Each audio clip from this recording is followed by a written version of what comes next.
নমস্কার বন্ধুরা,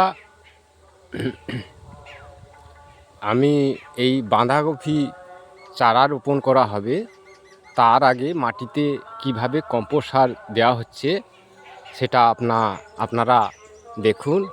মাটিতে আমি কম্পোস্ট সার দিচ্ছি, আপনারা দেখুন।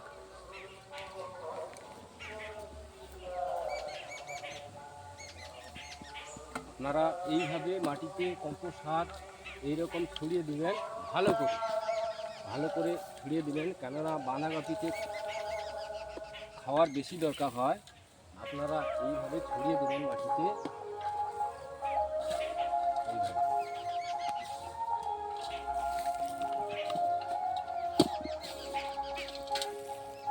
ভালো করে ছড়িয়ে দেবেন।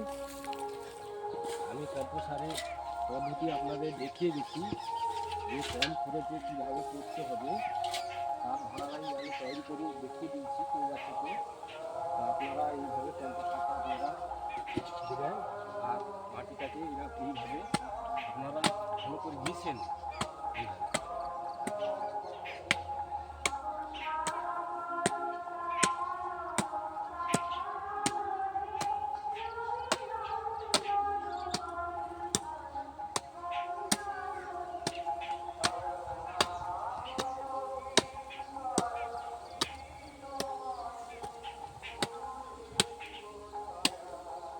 আর চুনের ব্যবহারের কথা আমি বলেছি, আপনাদের বারবার করে বলে যাচ্ছি, চুন আপনারা ধারাবাহিক মাপে চুন আপনারা দেবেন মাটিতে।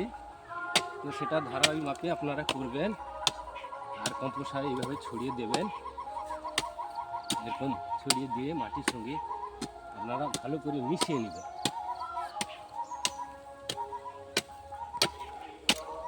এরপরে আমি মাঁদা তৈরি করব।